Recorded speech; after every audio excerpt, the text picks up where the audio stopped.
And sticking on the topic of China, as they begin to reopen and ease COVID restriction, cases, however, have already begun skyrocketing. Yahoo Finance's Anjalee Khemlani is tracking this story.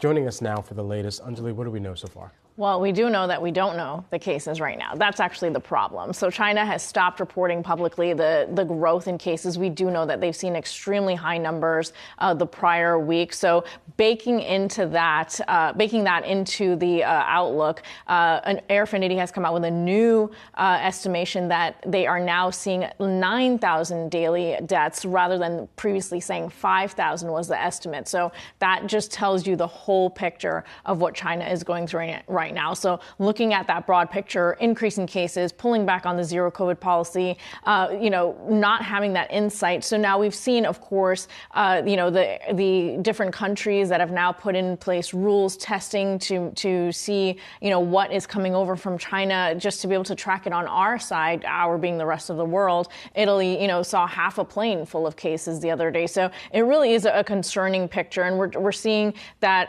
different countries are choosing whether or not to restrict certain airports, like in the case of Japan. Italy is pleading with its neighbors to also implement, new rules for testing. The UK has said it has no intention to right now. So it's really a mixed bag right now in the reaction to this growth of cases in China. And some countries are even, calculating what it would take to continue this testing, the cost of it. Over here in the U.S., we also are looking at how to continue to fight COVID and the dollars needed. You've heard all the public health officials plead with Congress to continue funding. In a recent note, based on the passing of the bipartisan funding bill, Health Secretary Javier Becerra said, quote, "As COVID-19 evolves, we must evolve with it, and without additional funding from Congress, we'll be limited in our ability to develop new vaccines and treatments, increase vaccine uptake, and send out another round of tests." So even for us at home, it's going to be a really interesting picture. The problem here, I would say, Anjalee, from a China perspective, is they are willing to let this rage. They seem to be at that point where they're willing to let the whole crisis reemerge and just rip across their country and be down with everybody else. I would also counter that the rest of the world is accused of doing the same, right? Like, we also have pulled back on measures. Where are their masking measures? Where are their rules of testing? And some doctors have even pointed that out.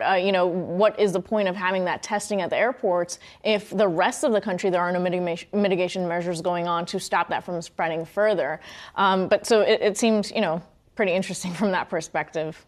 It's going to be an interesting few months. Oh, go ahead, Brett. Yeah, there's also some advancements out of Merck that we just wanted to also get to this morning, too. What do we know about what's coming from the massive amount of research and development that's moved forward over the course of the year in biotech and biopharma companies? But for Merck right now, what are they saying? So Merck has had their molnupiravir, which is their drug to treat early onset of the disease. So for certain individuals, that has been approved in China. That's the first, outside treatment really that they've been using.